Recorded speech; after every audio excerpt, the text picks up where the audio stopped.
ایک بادشاہ کے دور میں ایک چرواہا تھا جو اس کی بکریاں چرایا کرتا تھا۔ ایک دن اچانک ایک بھیڑیا اس کے پاس آیا اور بولا، مجھے ایک بکری دے دو۔ چرواہے نے جواب دیا، یہ بکریاں بادشاہ کی ہیں، میں تو صرف ان کی نگرانی کرتا ہوں۔ بھیڑیے نے کہا، تو پھر جا کر بادشاہ سے اجازت لے آؤ۔ چرواہے نے کہا، اگر میں چلا گیا تو تم ریوڑ پر حملہ کر دو گے۔ بھیڑیے نے کہا، میں قسم کھاتا ہوں کہ جب تک تم واپس نہیں آتے میں بکریوں کی رکھوالی کروں گا۔ اگر میں نے دھوکہ دیا تو میری آنے والی نسل تباہ ہو جائے۔ چنانچہ چرواہا بادشاہ کے پاس جانے کے لیے چل پڑا۔ راستے میں اسے کچھ عجیب مناظر نظر آئے۔ پہلا منظر یہ تھا کہ ایک گائے اپنی ہی بیٹی کا دودھ پی رہی تھی۔ چرواہا حیران رہ گیا اور سوچنے لگا، یہ کیسی عجیب بات ہے۔ آگے چل کر اس نے دیکھا کہ کچھ لوگ پھٹے کپڑوں میں بیٹھے ہیں، مگر ان کے آس پاس ڈھیر سارا سونا پڑا ہوا ہے۔ وہ سوچنے لگا کہ اتنی دولت ہونے کے باوجود یہ مفلس کیوں ہے۔ مزید آگے ایک جھرنا دکھائی دیا جس کا پانی دور سے نہایت صاف اور خوبصورت لگ رہا تھا، مگر جب وہ قریب پہنچا تو اس میں سے سخت بدبو آنے لگی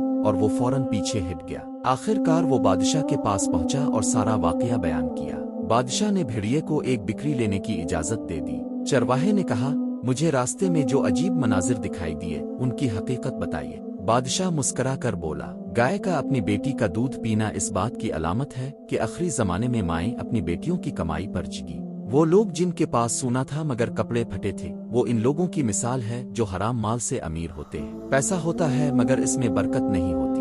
بدبودار جھرنا ان لوگوں کی مثال ہے جو بظاہر نیک لگتے ہیں مگر ان کے دل دنیا کی خواہشات میں ڈوبے ہوتے ہیں۔ یہ سنتے ہی چرواہے کی آنکھوں سے آنسو بہہ پڑے اور وہ دعا کرنے لگا، اے اللہ ہمیں ایسے زمانے سے محفوظ فرما۔ جب وہ واپس آیا تو بھیڑیا واقعی بکریوں کی حفاظت کر رہا تھا۔ بھیڑیے نے ایک کمزور اور بیمار بکری کا انتخاب کیا۔ چرواہے نے پوچھا، تم نے یہ کمزور بکری کیوں چنی؟ بھیڑیا بولا، کیونکہ یہ بکری اپنے رب کا ذکر نہیں کرتی تھی۔ جو اپنے خالق کو بھول جاتا ہے وہ مصیبت میں پڑ جاتا ہے۔ پھر بھیڑیا وہاں سے چلا گیا۔ اس کہانی کا سبق یہ ہے، اللہ کا ہمیشہ ذکر کرو، غفلت سے بچو، حرام کمائی سے دور رہو اور دل میں سچائی و پاکیزگی رکھو۔